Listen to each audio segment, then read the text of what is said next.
Check 1 2 1 2. Check. Check for camera. Check for camera. Check 1 2 1 2.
Hello, everyone. Good morning.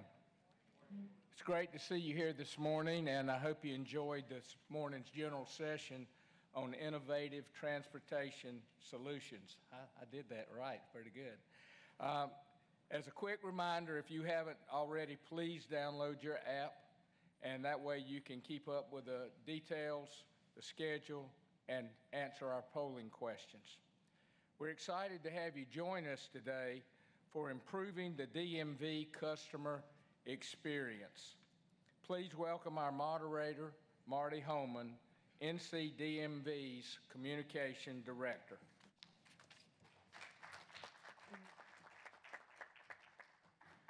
Thank you, Mr. Huff. We're grateful for your leadership on the Board of Transportation. Good morning, everyone, and welcome to our breakout session titled Improving the DMV Customer Experience here at the Transportation Summit. I'm Marty Holman, Communications Director for DMV, and I'm thrilled to moderate this important discussion. The DMV is often the face of government services for many residents, and it's no secret that the DMV experience has, at times, been a source of frustration. Long wait times, outdated systems, complex processes have been challenges across many states. However, we're here to explore how innovation, technology, and a customer-first mindset are transforming the DMV into a more efficient, accessible, and user-friendly service. Today, we're fortunate to have representatives from South Carolina, Virginia, and North Carolina who will share their state's efforts to modernize DMV services and enhance the customer experience. From redesigned credentials with cutting-edge security features to leveraging technology to reduce wait times and streamline processes, these states are leading the way in reimagining what the DMV can be. Our goal is to learn from their successes, understand their challenges, and discuss how these innovations can inspire further improvements across the region. South Carolina and Virginia will kick things off by sharing their recent initiatives, followed by North Carolina, which will highlight their accomplishments over the past 4 months, their current projects, and their vision for the future. We'll then open the floor for a Q&A to dive deeper into these topics and address your questions. Before we begin, I want to set the stage with a few thoughts. The DMV isn't just about issuing licenses and registering vehicles. It's about enabling mobility, ensuring safety, and building trust in public institutions. Modernizing the DMV means balancing security, efficiency, accessibility while meeting the diverse needs of our communities. Whether it's through online platforms, mobile apps, or re-engineered in-person experiences, technology is at the heart of this transformation. But it's not just about tech, it's about people. It's about making sure every customer, whether it's a first-time driver or a senior renewing their ID, that they feel valued and served. We're going to get started with our panelists now. Our first speaker is Kevin Schwedo. Kevin serves as the Executive Director of the South Carolina Department of Motor Vehicles. He was first appointed by Governor Haley in 2011 and has continued under Governor McMaster. He has significantly transformed the SCDMV, emphasizing customer service and efficiency.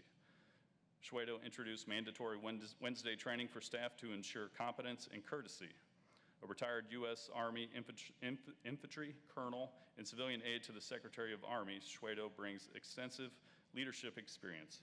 In 2015, he led the Disaster Recovery Office after South Carolina's 1,000-year flood, aiding vulnerable citizens. His focus remains on streamlining operations and enhancing service. Please join me in welcoming Kevin Schwedo.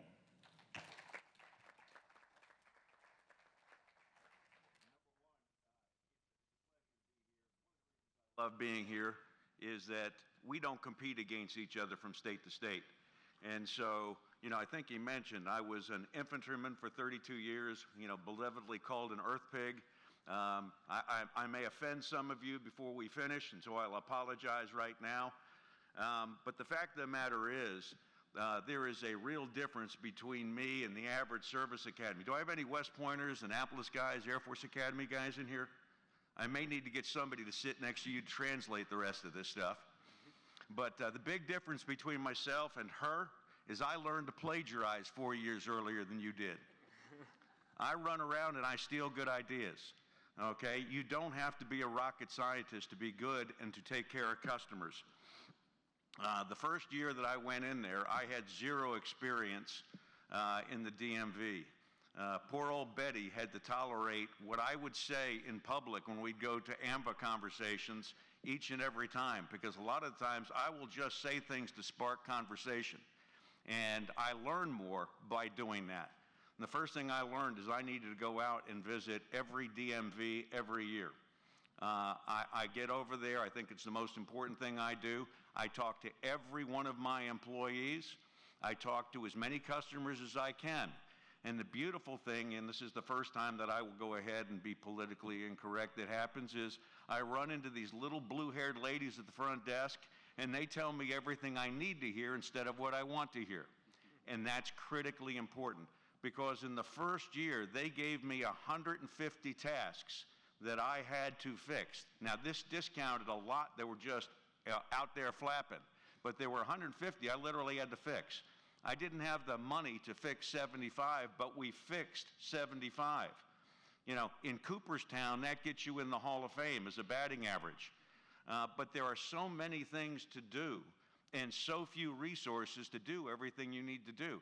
I also visit every law enforcement network. Many of you don't know what a law enforcement network, we have 16 in the state. Every month, a law enforcement network comes together, and it's all of the municipal, county, and state law enforcement officials. They get a great grant-funded paid lunch or dinner and then go out and do law enforcement. But they throw me their good ideas. I've gotten more good ideas from the law enforcement guys in terms of what we can do to be more effective than I even have the teammates at the 66 DMVs. But what's the first thing I found out? We were doing things 66 different ways. You know, if you get out there, and it's not because you got a bunch of communists out there. People shop for the answer they want. It's largely because people are trying to do the best idea. They're trying to find a pathway to yes, and all of a sudden standards deviate. Now, this is where I also get in trouble with my brothers. I know what goes on here in North Carolina. You guys have got a commission. You love your commission. Best thing in the world that happened to me was when the legislature got pissed at the Secretary of Revenue and they kicked the Department of Transportation out. And then later on, they got mad at the Department of Public Safety and they kicked them on out. Then they got mad at the DMV and they kicked me out, and I've got no commission to report to. Okay, I get to report to the governor. And so every place that the law is silent on what I'm allowed to do, if it ain't illegal, immoral, or unethical, I do it. Okay, it is important to have that kind of flexibility. I find that when we go out and deal with commissions, you deal with cumbersome politics. I can find that, you know, in one part of the state, you're over there dealing with their little hot potato, and they sell their soul to get their hot potato in another area of the state, and what happens? You water down the money available to do your job. I also find out that during crises, the law is silent on a lot of things. The governor's not able to sign things, the legislature's not able to sign things, and there's nothing that says I can't, so I do. And interstate commerce continues. It's because there's that kind of flexibility available to go out and do grand things. You know, some of the stupid things that happen. I mean, I walked into a DMV safe room one time, and I couldn't move because there were tons of boxes. Well, what were those boxes? They were tax records of every customer that had come in the last 6 months, and then when they take them to the warehouse. Why are those here? Because the counties and auditors say they need to be here in case they need to audit your paperwork. I said, wait a minute, these documents come from them. Why do they need to be in my storehouse? Take them out and burn them and see what happens. We took them out, we burned them, and we haven't heard anything back. Okay. I wasn't supposed to say that? Nope. The views expressed today are not necessarily those of all. Give it a try, brother. But, you know, you got to learn about your organization in order to take care of the people. I found out that amazingly, you know, in the last 15 years I've been there, that, you know, not only do things differently in every state, I'm amazed. You know, some belong to DOTs, some belong to DORs, some belong to cabinet agencies, you know, some belong to secretaries of state, but we all steal the same ideas. I wanted to learn about what my team looked like. You know what my team looks like? And it hasn't changed a lick in 15 years. We're 87% female. We are 51% African American. We are far greater than 50% single parents. And that's important to know, because the biggest issue that I had is my turnover rate. We have gone as high as a 40% annual turnover rate. Now, I want to ask yourself, I want you to ask how much you think my employees got paid until 5 years ago. Okay, put it in your mind. How much is that annual salary? Answer, $22,000. We were far below the federal poverty rate for a family of four. And when the legislature wanted me to work Saturdays, absolutely say no. Why? Because those single parents do not want to work Saturdays. They're usually at 22,000 working 2 jobs already. And so you've got to understand what makes them tick. They're only there for 2 reasons. They're there for the benefits, and they're there because there's some predictability in their workplace. And they were, in many cases, so overqualified that it shocked you. Now, we have gotten, in that time frame, no additional resourcing. Now, we got the paycheck up by 50%, went to $33,000. Do you know what happened to inflation in the meantime? It took $11,000 out of their paycheck. It's back down to 22. So, that is, if you want people to be good with customers, you've got to go ahead and make sure that they're happy as well. We're doing it through an award system right now. Every time I go and visit the DMV, one of the things we do is we give an award. We give a coin out for excellence. The one thing this ain't, we put presented for excellence. It ain't a participation award. Don't believe in them. My wife's still mad at me. When my kids got a participation award, it would immediately go into the trash. My kids are not happy. My wife's not happy. Now, you want to know what my son and daughter do right now? They throw their kids' participation trophies in the trash. Why? Because life is not fair. Life is about competition. Life is about taking care of people, and that's what we try to do. The state has gone, in that same period of time, from 4 million to 5.4 million, greater than a 25% increase, and I haven't gotten any increase in people. How do we do it? Well, we try to go ahead and to reduce the volume of work, either through modernization, by putting as many things as you can online, through third-party testing, through modernizing the registration titling service. The first thing I found out was we had a 40-minute wait time, which was unacceptable. It's because for the first 50% of the day, the dealers would bring in all their dealer work, and they would jam up every line. And what we did, we said, no more dealer work. You can put it in bundles. We will get it for you within 3 days if you take it to a dealer central, or 5 days if you take it to any other DM in the state, because you have 45 days to get their plate. You don't need to jam up my lines because you've got a way to go ahead. Now, they say, well, you're interfering with commerce. No, you're interfering with the people of this great state, and I've got a way to meet your needs. Now, dealers still try to fight that one. We've gone to mandatory electronic titling and registration. Best thing in the world. They are not, now, it's not perfect yet. They're still making mistakes. It's still coming into the DMV. They're still finding ways to get it in there. But at some time, hopefully in the next year, I won't have to see another dealer, and another dealer won't have to see me, and I'm good with that. Okay? The whole idea is, can we find kiosks to go ahead and put them out in grocery stores? And the biggest problem I had there was taxes. And the tax collectors want you to come in and pay in person so they can shake your hand and get elected again. I want them to allow me to put the cash payment in that kiosk, and it will spit out a registration and a sticker. Right now what we do is we pay every one of them $1 for every transaction they have when they collect that tax. That will now allow them to print out the registration and the stickers so I don't have to look at you. I know I get in trouble for saying this, but I don't want to see you in the DMV any more than you want to be there. Let me see. Oh, okay, I'm not too bad yet. But one of the things that we do is with the 66 different DMVs is I shut down every DMV in the state from 8:30 to 9:30. And I've got mandatory training. And when you come and knock on my window and try to get me to open early, all I do is wave at you. And we're going to continue to train, because I don't want you shopping for another DMV. I want you to come in and get either yes or no at all 66 DMVs. If you have gotten, we're averaging right now a 33% turnover rate, that's 500 out of 1,500 people every year, I've got to educate you. People don't realize how difficult it is for the average CSR. You think it's just like walking into the average 7-Eleven, it's not. Do you understand titling law, registration law, immigration law, insurance law, regulatory law, legislature's good ideas that have nothing to do with anything that you've got to do, period, end of report.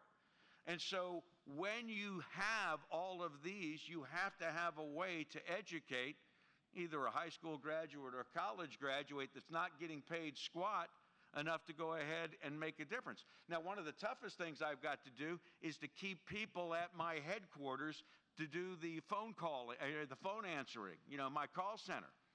Well, after visiting the 7 poorest communities in the state, they can't find jobs. I mean, I've got one city, Allendale, to where people get on a bus at 5 o'clock in the morning and drive to Hilton Head, and they are the landscapers and the maids and all those Hilton Head, places. And, they don't get back till 8 o'clock at night. Who raises their kids? Well, why don't I take the center out of the headquarters and put them in Allendale and the other 6 poorest communities, to where I know they will have benefits, I know they will have predictable hours, and I know they get a chance to raise their own kids. So we're trying to go ahead and find creative ways, because I will never get more people in spite of the fact I'm getting more missions. Hell, they took in 1 year a tax, and made it a fee. Why? Because you can't bond against a tax.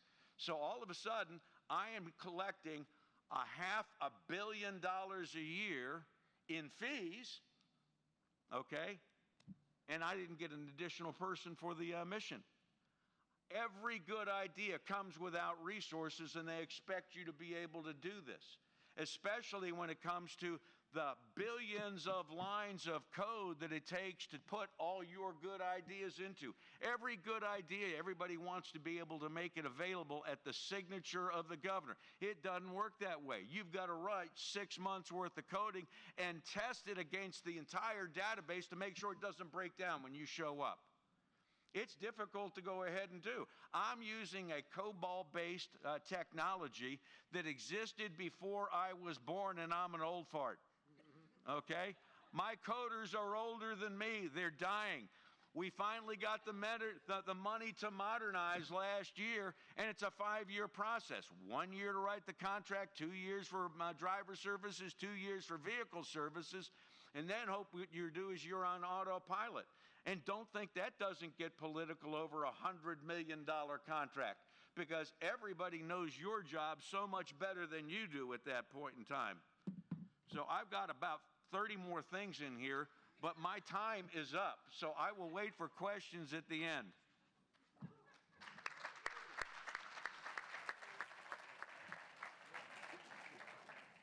Thank you, Kevin.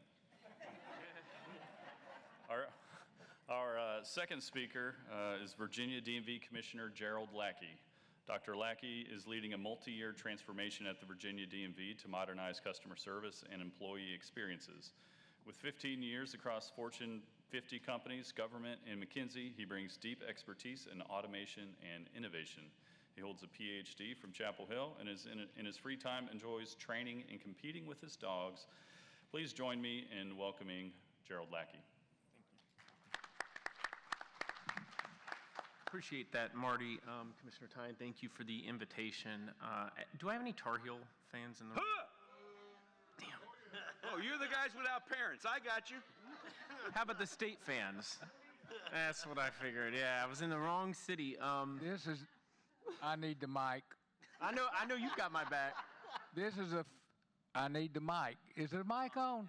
This is officially the only seminar in the history of DMV that UNC outnumbers those woofy people. They're finally spending money on talent. Oh. Director Schwedo and I agree on a few things. But I do appreciate the invitation. I love being down here. Richmond is not too far away, but previous to that, I was up in New York, so it feels good to be back home and see familiar sites and locations. I do agree also with what Director Schwedo said, that the beautiful thing about being a public servant and even at the DMV is that you're not in competition, so you can share a lot more. And having invitations and opportunities like this to share ideas with each other are really critical. Sometimes they're in front of an audience, and sometimes we just call each other up. One of the first people that actually rang me up when I got the job 2.5 years ago was Director Schwedo. He said he was going to talk to me for just 15 minutes. I had to say, I'm shutting the lights off. I have to go. It was about 2 hours later, but we share very openly with one another. Sleep is overrated. Yes. And I think it's wonderful. So I want to start by saying this. When I came into the job, I thought all DMVs were the same, and so some of you might think that. Understand, we have 50 DMVs, and actually we have slightly more than that because Hawaii has one per island. So every one of those is different. Some of them have just vehicles, some of them have vehicles and licenses, some of them have motor carrier, some of them have weigh stations, some of them have law enforcement, some of them have highway safety, some of them have none of that stuff. So it's all different in every single state. So there's no one right way to do anything. Some of them have large IT departments, some of them have small IT departments, some of them are decentralized, some of them are located right in the state capital. It's all over the place. You got 50 different ways to do it. So the only way to figure out the right way is to figure out your own way. And again, that gets back to the knowledge sharing that's a part of this. So I want to talk to you a little bit about Virginia DMV and the transformation journey we are on. So for us, we are a fairly large DMV. We bring in about $4 billion to the state, 2,000 employees. We have all of those functions that I listed above. So we have 3 operating divisions and 5 strategic functions. We have about 100 different locations when you add up weigh stations and service centers and headquarters and our command centers for the law enforcement. In addition to that, we have responsibility for all the fuels tax collection, which is just something kind of unique in Virginia. We have a vision. Our vision is always driving forward. This was really important to us. It's something that we codified in 2023. We did that because we wanted to get a sense of, like, what is it that culturally, when people walk into DMV, we want to say this place is about. And we wanted it to be about modernization, around continuous improvement, around not sticking with what you've done in the past, but what you want to do in the future. And it really did fit us, not just who we aspire to be, but who we were. Virginia DMV was one of the first DMVs in the country. They tended to start east and move west. We were opened in 1924, so we celebrated our 100-year anniversary last year. Virginia DMV was one of the first state agencies in the country and the first one in Virginia to have an IBM mainframe in the 70s. Like, if you wanted to work on those punch cards, and you sure you weren't around with punch cards? I've got punch cards. I used to write my wife letters on those things. It's I think COBOL may not have been too far before your time, Kevin. No, if you wanted punch cards and reels, this was the place to be. It was a big, honking technology machine, and we were proud to have it. In the 90s, we were the first DMV to put a DMV transaction on the web. And I remember I talked to some of the IT people, speaking of folks who have been around. They were around when that happened. And when my predecessor, Rick Holcomb, came in and said, I want you to put a transaction on the World Wide Web, they said, what is the World Wide Web? It was that innovative back in, I think it was 94. So we've constantly sort of like leaning into it. So it really did fit who we were and who we aspire to be as we move towards things like the cloud for our operating system, as we move towards a mobile channel, as we move towards launching a mobile ID, as we move towards integrating AI, and I'm sure we'll get into a lot of those things in the conversation today, so I won't dwell too much on them. But when we started our transformation in 23, it started because of our wait times. There's usually a customer pain point somewhere in the mix when any kind of an organization, private, public, decides they need to change. Either people don't like their product anymore, people are unhappy with their service, or both, or the market somehow disrupted it and changed. So for us, it was wait times, and we looked at 3 big areas in terms of things that we wanted to address. One was people, one was process, and one was technology. These aren't like super novel categories for those who do this kind of work regularly or run any kind of a big business. But if you're a customer service organization, the vast majority of your value is created in your people. You have to have quality people, and that's what creates value in those individual interactions standing at a counter. So we had to look at what was going on with our folks, and a lot of what Director Schwedo had shared, high turnover, insufficient pay, lack of role clarity, lack of training and development. All of those things were part of what we started to look at. It's not that they didn't exist, it's just they didn't exist in quite the right way to attract, retain, and motivate great talent, and that's so critical for what we do. The other thing we looked at was process. In a customer service organization, where you find most of your waste is in process. Most of your value is in people, most of your waste is in process. So we took a really critical look at what did we do, what were we doing out in the field.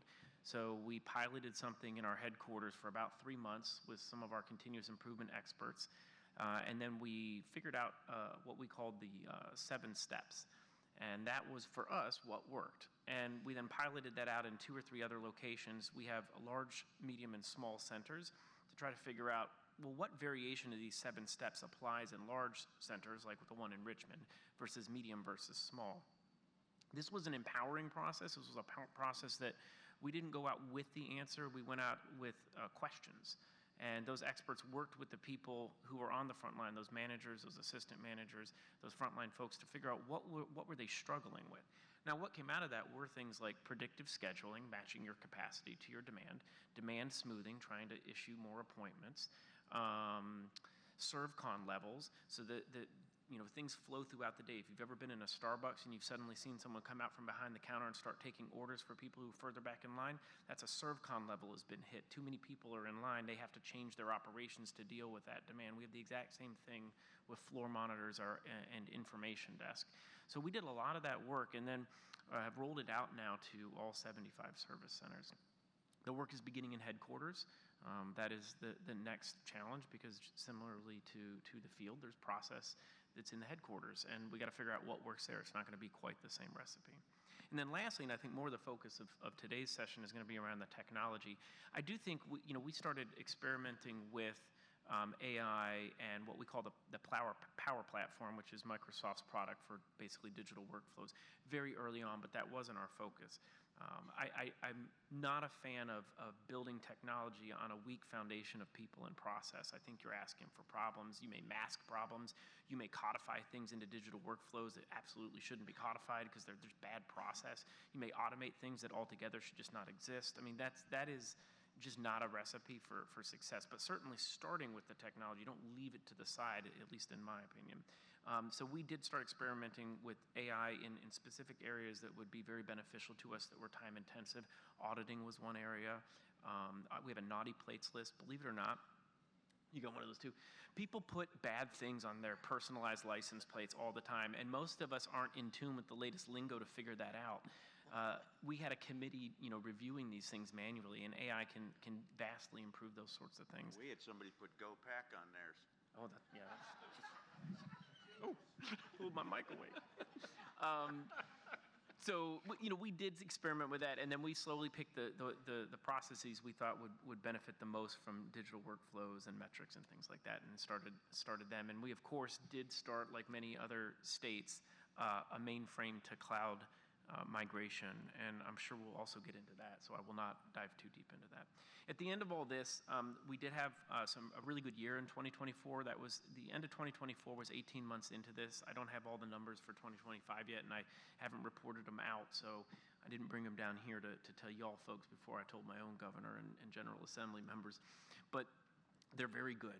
And in 2024, we reduced turnover from about 33% to 13%, and it's been holding steady. And it's low single digits headquarters, but out in the field with those included, it's about a 13%. Our wait times are, during the height of Real ID, it was a little higher, but they have dropped about 45% since we took over and did some of these process things. We have also increased the number of calls answered in our contact center dramatically. We have a lot of room to continue to grow and to improve, like all DMVs, and learning from one another and what's worked elsewhere is what's going to help continue to make progress on that journey. But I think with that, I'll turn it back over to Marty. Great.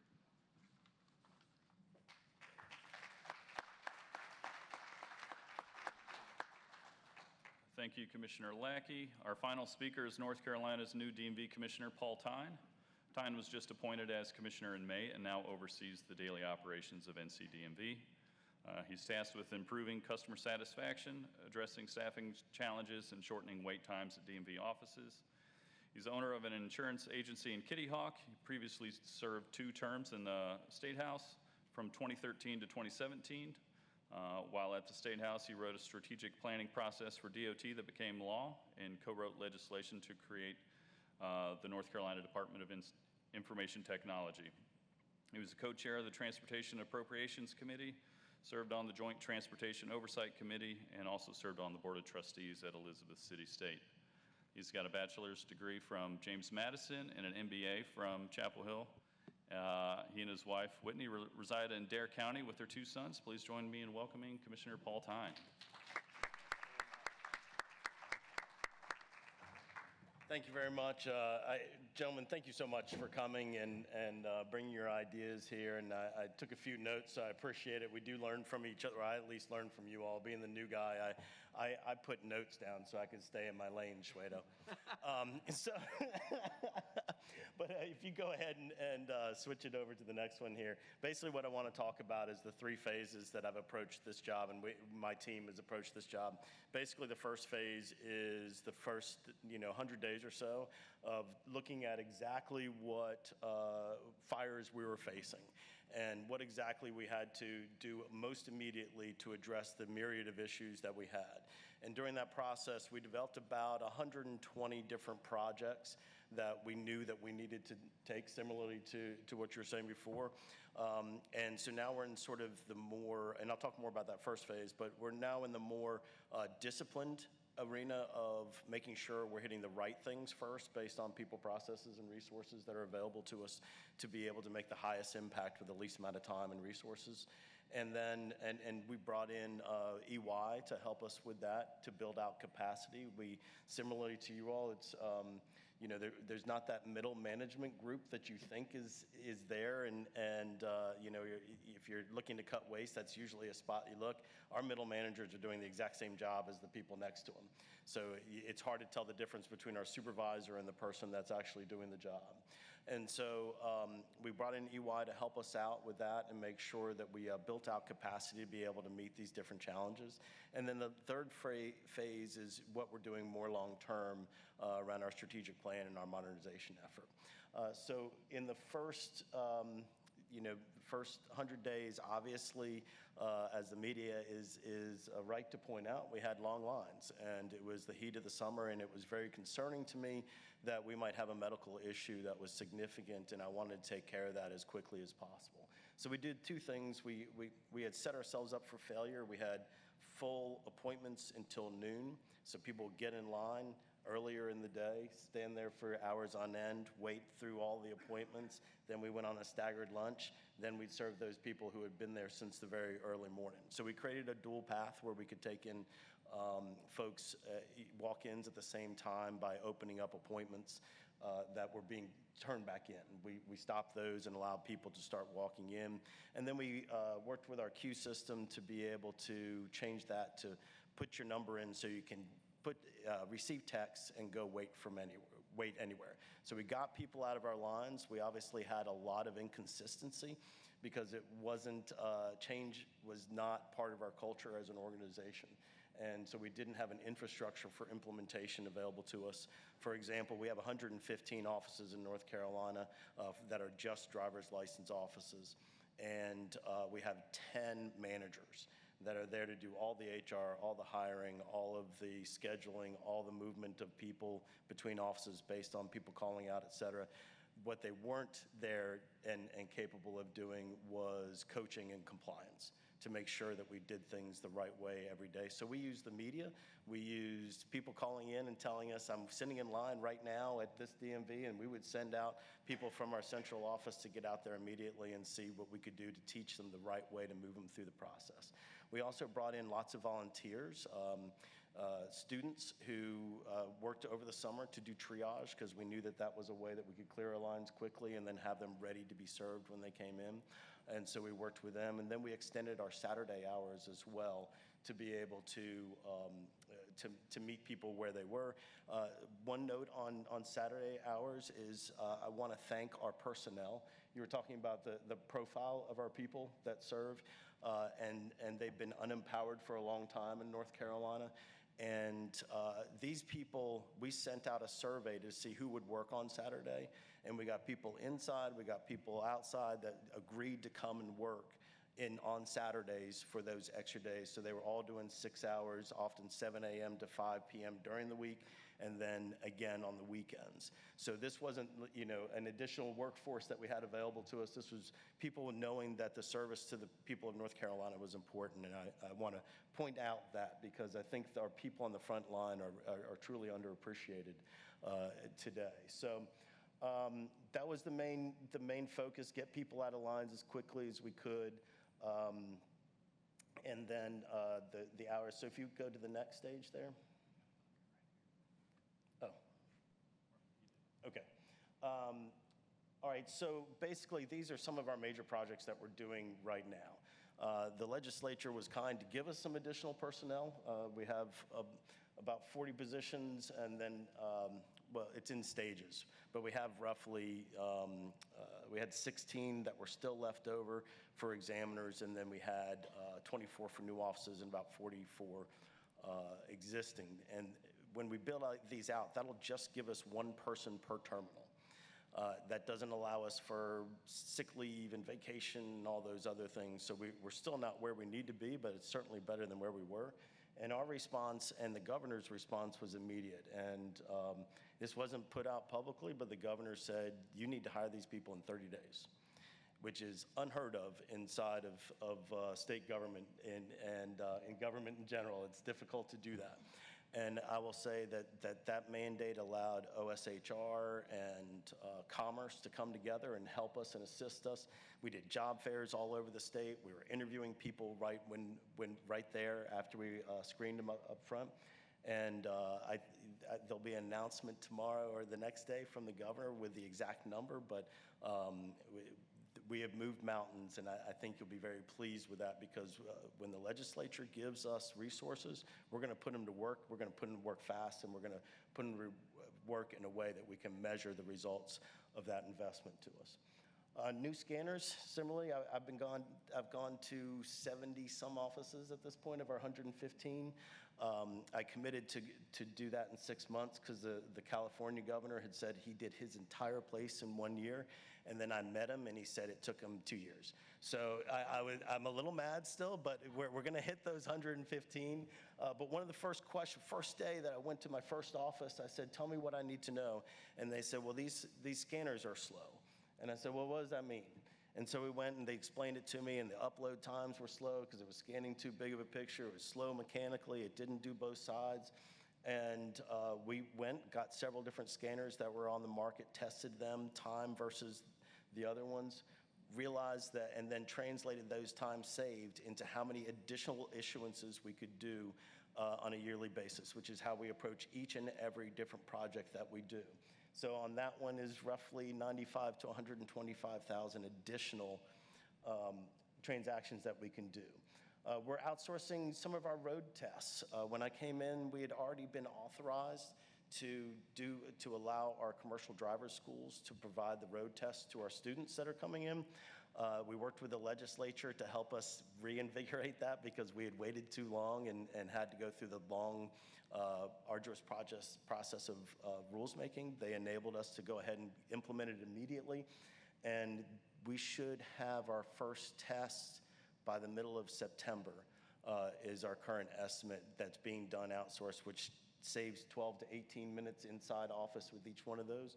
We estimate that'll save us around 90,000 road tests a year, or up to that. And then authorizing renewals online, again, we're working with our legislature to do this. It'll allow us to move more on transactions online. Those three are the Real ID renewal online. If they came into our office to establish it, it then counts as you're in office so that we stay in line with the feds, but allows us one more time to go online. The other is enable our kids to go from Level 2 to level 3, that's your before nines to your after nines. That allows them to go make it an online transaction for us, which will save about 90,000 transactions a year in our offices, and then allow a second consecutive non-real ID renewal online, which could be upwards of 250,000. That's if everybody, bought in and went online instead of coming in the office. But the availability of that and the work with the legislature has been great. It's already passed the House, it's sitting over the Senate. We're not waiting because, the signature that you said, it's got to be implemented when it's signed. We actually left that in there on purpose and said we want it at that point because we're already working in our also COBOL systems to go ahead and get this enabled so it's ready day one when they sign the bill. We're going to be ready to go and get it moving on it. Which button? Or could you just hit it again, please? So those are just some of the things. Again, we have about 20 right now that are on the board, about 10 that are in active process right now. Our future, though, is our strategic plan. The mission is what we do every day. The vision is what brings greatness to the mission, and then the values that we lay out are how we make our decisions on a day-to-day basis, and the processes how we make those processes, that decision-making matrix. It is not going to sit on our shelves. It's how I manage. It's how I'm going to communicate with the governor and the secretary and all the way down to our examiners. These are the ways, these are our guides of how we're going to create a better future for the citizens of North Carolina. And then obviously we have an RFP that's just been let out last 2 weeks ago, I believe 2 weeks ago, which is for a system modernization. We are in that dark period. The one thing that I can say is that we've done it completely differently than any other state agency in North Carolina has in the past. It's been done in other states. It's been done at the federal level, but we haven't done it here. Basically, instead of saying, here, we're going to prescribe exactly what we want you to look like with code and everything else, we said, here are our problems. Here are the outcomes that we want to see. You tell us how you're going to solve it. So we're open to all sorts of different solutions, and we're really looking forward to see what the market brings to bear on that. And I think that's my last slide. So did I hit the time? You're good. All right, perfect. Thank you all.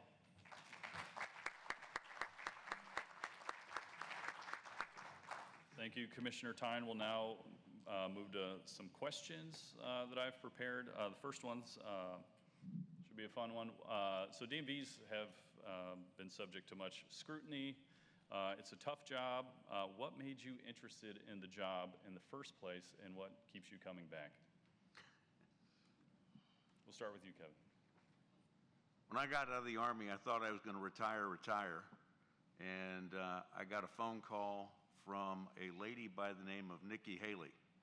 And when she stood up her cabinet, she brought on 50% of her cabinet straight out of the military.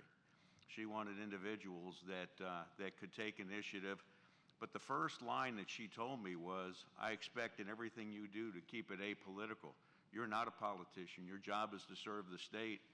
And I found that very refreshing in terms of giving me that commitment as it will remain apolitical. When she pulled me out to run the disaster recovery, we had 104,000 families that were displaced. And her guidance, I've never done anything like that before in my life. And she says, all I want you to do is two things. And I'm thinking, this is great. Give me some great guidance. I'm going to need it. I've never done anything. And she goes, I want you to expedite the recovery, and I want you to keep it apolitical. What are your questions? It's what's called commander's intent, and you can work with intent. I moved 24 times in 32 years. I was never trained for the job that I went to. But I found that as you grow into these positions, you earn skill sets that make you more effective. The reason I took the job, interestingly enough, is she said it was a cabinet position. I don't work well with large bodies of people that can't make decisions or are motivated politically. I have had conversations that I have been counseled on repeatedly, and I am not going to change. I have told the legislature on several times, if you think you can fire me, go ahead and do it, but do it quickly. because I will go out and purchase the first set of brand new golf clubs I've owned in my life and find out if there's an opening on the senior tour. When I went through and this is my last one, when I went through the confirmation piece with the Senate, I was amazed by some of the questions. And this one guy gets over there, and because I've got TV cameras, you don't get the number one look at this one. Without them, I'd have a whole lot more fun. But basically, he wanted to tell me that I did not work for the governor. I worked for him. I worked for the legislature. And I said, you fail to understand one thing. For 32 years, my job was to go ahead and to represent the Constitution and the people of this great state. Nothing's changed. I will go into this job representing the people. I ain't going to be representing you, and the governor's already told me to be apolitical. And he sat back in his seat and said the following, boy, you educable. And that was the end of our conversation. But I try to do what I think is best for the citizen. I get in a lot of real trouble with lobbyists. We do not do well. Sorry, brother. But if somebody is representing a specific constituency, I am not into that. What we've got to do is we've got to determine what is best for the state, and we're not going to create favorites anywhere along the line. Could you repeat the question? No, I'm just kidding.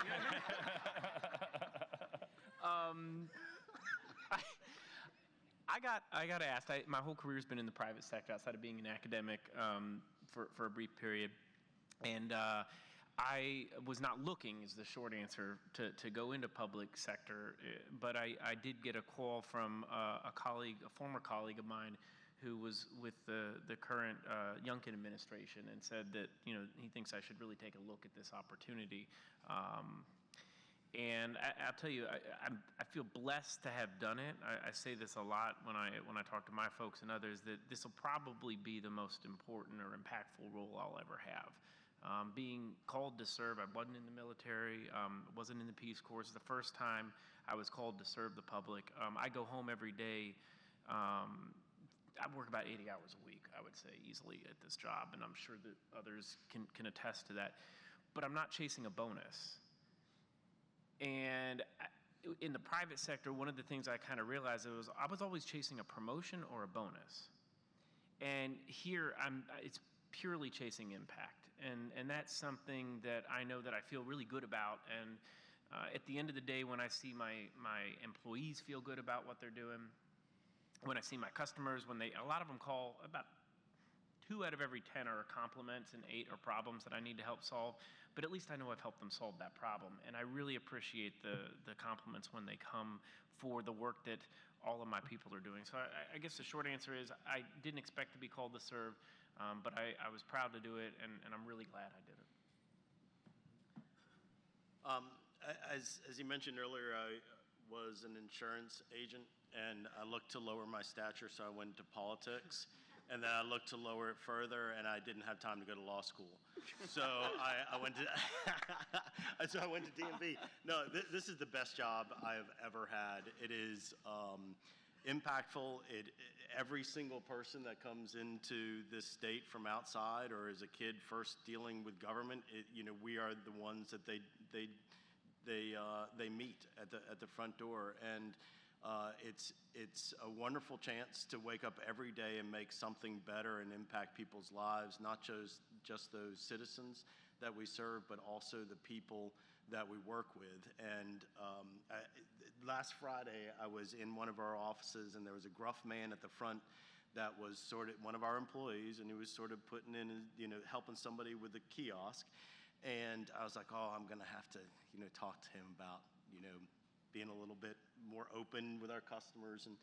And he sat down, and the super goes, hey, take a look at this. And he goes over and he grabs a bag, and inside are Dollar Tree toys. And he goes, he brings these in every day, so that the kids, when they're bored and their parents are trying to do something, he hands those out. And he goes, look at this bag over here, and inside were little Dollar Tree wallets. And he said, when kids come in, they don't have a wallet for their ID for the first time. He gives them these wallets. those are the types of people that are on the front line that I have the opportunity to empower and help them in their job and help them feel more rewarded. And like I said, it's the best job I've ever had. Great, thank you. The next question I'll have for you is, can you share an example of a simple change that has made a larger than anticipated impact? We can start with you, Gerald. Yeah, I got one. This is also the only contribution I made to that process work that I was talking about, but it's turned out to be uniquely popular. So I don't know how many of you, well, I'll explain this. When you go to a DMV, almost all the seats are oriented just like this, and they're staring right at you. And one of the first things I did when I took the job was go and work, and I understand you're doing the same thing, was work the front line a little bit, like learn how to do some transactions so I could do it. And I was sitting there, and it is very uncomfortable to have people staring at you like you're staring at me, but make your face a little angrier and put somebody here who's getting the exact help that you wish you were getting, but you were sitting there and just watching this other person do. Any other place we sit and wait, airports, etc., your chairs are turned away from the action, if you will. And so I asked us to just turn our chairs perpendicular. Just don't have them facing this way. Just put them back to back, right? And then do rows like that in the service center. I had no idea that this was going to happen. First of all, the employees loved it, right? But the customers loved it even more. It created a much more open space. It was easier for families to talk to people who would come in together, would sit across from each other and talk to one another, because you don't really talk to people like this. You talk to people like this. It changed the whole dynamic. I had no idea it was going to have that big of an impact. It was kind of a lark. I said, I just don't like it. Just do it this way. And it turned out to be really, really powerful.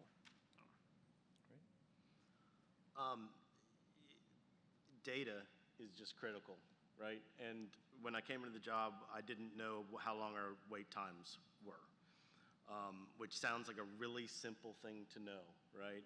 And last week, we now know what our wait times are, which it sounds simple. It was difficult for us to be able to get, but that first day we were able to coach with data on it because we understood how long people were waiting inside and how long people were waiting outside. And so we could change the limits inside to be able to lower that wait time inside so they could wait anywhere, which was the intent of the program.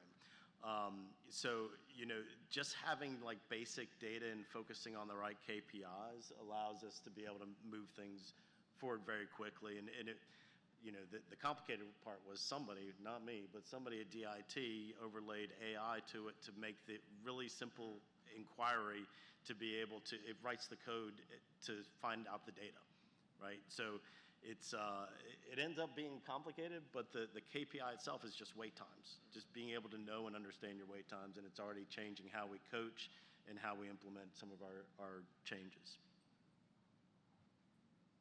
I know I'm going to shock you with controversy, but it was a perfect storm as far as I was concerned. During COVID, we shut down for 3 days. The governor opened us up immediately. Everybody's worrying about whether or not you were going to go ahead and pass it on. The only people that got COVID, interestingly enough, got it from their own family members. We didn't get it from customers. Why is that important? For every day you are shut down, you lose a day, and it becomes a geometric sprawling event. And all of a sudden, you're 1 day behind. Now you're 2 days behind. Now you're 4 days behind. Now you're 8 days behind. And it's problematic. So then the first thing you do is everybody wants to go ahead and get appointments. We want appointments. Well, appointments from my perspective suck. Why? Because 1/3 of the people don't show up. And when they don't show up, you lose capacity. And so on the first day, you lose 1/3 of a day. The second day, 2/3 of a day. The next day, it's a full day, and it sprawls. And so there are states around the country that are still having difficulties overcoming their lack of ability to react to what we did during COVID. So remaining open, when we did have the appointments, people came in, and the evil eye from people that were going, because I wanted to fill that gap. You can never fill it completely, so you don't lose a full 1/3, to be honest with you. But, when you're waiting there all day and you're seeing people walk in front of you all day long and you can't get an appointment because no appointments are available, You create the perfect storm. When we shut that off, okay, and we started going, first in, first out, it helped us right through Real ID. We had a press conference with our friends here in North Carolina in the Charlotte airport. And the issue was, how are you going to go ahead and meet the demand? Are you going to increase your hours? Are you going to be open Saturdays? We didn't have to open Saturdays. We completed every Real ID issuance before you left the DMV if you had the right paperwork. So little things like, understanding the volume and tracing those statistics each and every day make all the difference in the world. But you can't lose volume. If you're not going to increase the number of people that you have, you've got to find a way to manage it with the resources that you've got. All right, thank you. Now we'll take questions from the audience. John here will bring a microphone to you. Raise your hand, and you'll be able to answer a question. Thank you. Right, you just pick somebody. Oh, you can hold the mic. Thank you. Councilmember Rao with the town of Morrisville, running for Wake County Commissioner. Just a quick comment and then want to get your reaction. So a couple of weeks ago, I had a cup of coffee with John Chambers from my home state of West Virginia, who ran Cisco. Amazing guy. He acquired, in 20 years, he took a company from $7 million to $47 billion, made 10,000 millionaires, and acquired 180 companies. And during my conversation with him, he was saying that he was in DC for a business trip. He's an investor, that he's never seen innovation accelerate as fast as it is today. So when he was the CEO of Cisco, the cloud revolution came on, and everyone had to have a cloud strategy. And he started buying companies like, for Cisco. So my question is, you guys are doing a great job, but how do we keep up with the innovation? Because it's occurring so fast. Jobs are being obsoleted faster than we can replenish them. And AI, everyone's talking about AI, but a lot of agencies don't know where to begin. So I just want to get your sense to how government's going to keep up with this, because I think this is going to be a real challenge for all of us moving forward. Just a quick reaction from, one of the tech giants of our world. Thank you. I'll be the sacrificial lamb and let others think for a second. I think government, first of all, you're correct. The speed of progress is never going to be slower than it is today. A lot of the research shows that. I mean, we have continued, our pace of innovation and development and change continues to increase, and it's exponential. I don't know if it hits a limiting mark or not, but AI removes a lot of barriers in terms of learning that would have been previous limitations. You might have had to read a 500-page book before you can get that summarized for yourself in less than 30 seconds. So it does add a lot. I don't think government is largely going to be, and maybe shouldn't be, and this is Gerald's opinion, early adopters of the latest, greatest tech. We have a different responsibility.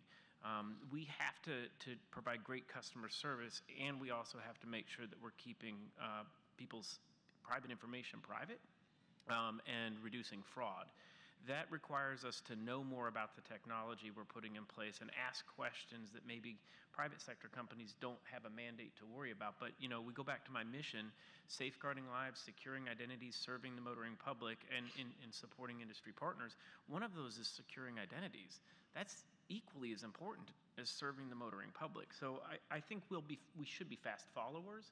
We should be investing. I know President Trump recently announced a chief digital office, and he's trying to recruit digital talent to the government. I think that's an interesting idea. I do think government should be open to those things, but I don't think we're ever going to be the first adopters of a lot of stuff. I think we have to follow so that we make sure we're putting the right security and systems around any new technology, because we have to safeguard the public. Yeah, I think the way that you approach the market is how we choose to deal with it, and because we're not going to be the developers of the latest greatest, but the way that we interact, it can enable us to be fast adopters on it. And although I never want to be first, I always want somebody else. Yeah, exactly. But there's a book called Recoding America. It talks about how policymakers should not be prescriptive in the way that they lay out what they want from systems. And so because then you end up with exactly what you told them instead of possibly what is the latest, greatest technology that's available to you as an organization. So that's sort of the mode that we're trying to take on it. Let the business world provide us with the latest and greatest, and then find the ways that enable us to drive that down to the customer level. I'm going to go to an extreme the other way. At some point in time, I think that we need to work our way out of jobs, and I think technology will allow it. It's you that won't allow us to go ahead and go as far as we need to go with regards to technology. I will give you an example. I could eliminate probably in 2 to 3 years all ID cards, even on the mobile ID card, by just using biometrics. Here in the South, we call that the mark of the beast. But the fact of the matter is, if you want to go ahead and establish identities and confirm people are who they say they are, and eliminate fraud, waste, and abuse, because you can with 100% surety use the biometrics that will confirm identity, we could work our ways out of jobs. We're not prepared to do that. We're not prepared to go to a cashless society. If I could go cashless society, we don't pay our people enough. Unfortunately, I fire a person about once a month that is dipped into the till. They think they've got creative, and all of a sudden they're selling something they shouldn't. But the fact of the matter is if I go cashless, all of my accounting procedures done automatically. I'm not trying to count out a cash box every morning, try to balance everything every night. Everything balances every opportunity you've got. There are more opportunities out there in terms of real ID, and they will become more available as AID becomes more pervasive. But I will get stopped by you and by the legislature long before I can do any of my good ideas. Barbara Beatty, Catawba County. I've been to these summits for years, and I went to one, and there was a kiosk, and I was able to get my driver's license, a real ID, and 7 days I received it. I've heard no more about that. They said they were going to put those in a lot of Harris Teeters. Where do we stand with that, or was that nixed, or what happened? Yeah, so there's a pilot program in North Carolina. I think it's 3 counties. It might be 4. 3? Yeah, thank you. 3 counties that it's being piloted. It is being expanded because we've met our limit number on there. Just to clarify, though, so it's a third-party partner, and when we hit certain numbers, they expand. Most of the business is vehicle-based, with renewing your plates and getting the sticker and things like that. Just to clarify, you cannot get your initial real ID through that process. There's a verification system that's required by the Fed, so I just want to make sure you understand that that's not one, but a renewal. It's the same thing as like doing it online. You can get your renewal, and they'll send that through and print off for you a document that you can utilize until your ID arrives. Hi, great discussion today. My name is Sharice. I work with the Office of State Budget and Management in the Governor's Office. My question is basically around training. How are you training DMV employees to handle situations with empathy, especially when they have to tell a customer they've waited in line for hours with the wrong paperwork? And what specific language or de-escalation techniques are being taught? Thank you. Well, so we've just revamped our training system. When I arrived, we had a 6-month backlog on our examiners, and so what we've done is created a more modular process that starts with the triage and driving tests, because those are the biggest time savers inside the agency or inside the division, and then we can get them out quickly and do the rest of the testing out in the field. Customer service module in there is not where it needs to be at this point. The amazing thing to me is, though, that people show up making what they make on a day-to-day basis, and under-empowered, resourced, and most of them have a good attitude. Most of them respond positively and in an empathetic way. But it's definitely a point that we need to continue to improve on inside the organization, and it's definitely not 100% inside of the division. Do you all have a good one for me to learn? Yeah. Number one, every good organization I've ever worked for had a set of values. In the Army, it was an acronym, LDR, SHIP, leadership.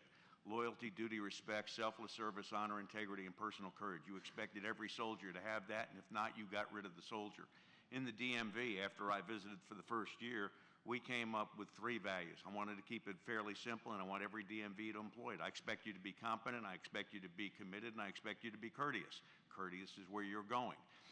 We do that as a part of our introductory training. In the first week, they get that training. It's critically important that they understand if they are an idiot, they're not going to last long. You know, the real problem, children come to me and we change things a little bit differently. We have different things, but the whole idea of training is the most important thing. Your office, your specific office in the governor's office has a good idea monster alive in it, and you've got these great ideas, but you've got to provide the organizations underneath you the time to train to those standards, which is why I shut down every Wednesday for an hour. Unless you can find the time for the good idea monster, don't expect these good ideas to just, exist. There's a great Army expression and says, good ideas without resourcing is just another form of hallucination. You got to resource what you're willing to go ahead and describe. And I've got to get more people, especially in the legislature, to understand that. All right, I think we have time for one more question. Hey, I'm Sandria Jiggets. I work as a data analyst and data visual specialist for the SIPS department. Uniquely, I worked for NCDMV as a driver's license examiner for 2 years prior while I was in grad school, so I have a little bit of experience. But one of my questions is, what consideration or feedback are you getting from the driver's license examiners who work frontline as licensing systems and things are changing? Like, how are you getting their feedback, to improve the DMV customer service? Yeah, so informally, what I've been going around is visiting all 115 offices and asking what I need to know and being very open. And we had a very top-down organizational structure that didn't allow feedback back up the chain. And so we're pushing for that. I mean, to the point that when we implemented a change, it was broken. And it went to 5 offices in a pilot. It went to another 20 offices. It's still broken. Went to another 20 offices. I got there and started doing triage like my friend here and realized it was broken. And I was like, why didn't you give me feedback? And they said, well, because this is the way it works. We take what you give us and then we make it work for us. I said, that's over. Now when you have a problem, you need to push that back up to us. And so we're having to create communication channels in that. Also started a weekly newsletter out based on what's happening and what I've learned so that they can know that I'm hearing them and that we're making changes. And then most of these projects are directly based to empower them and build a culture of support for our frontline staff so that they know that we support them and that they are the most critical people inside the organization to our customer. Our customers do not care about any of us 3.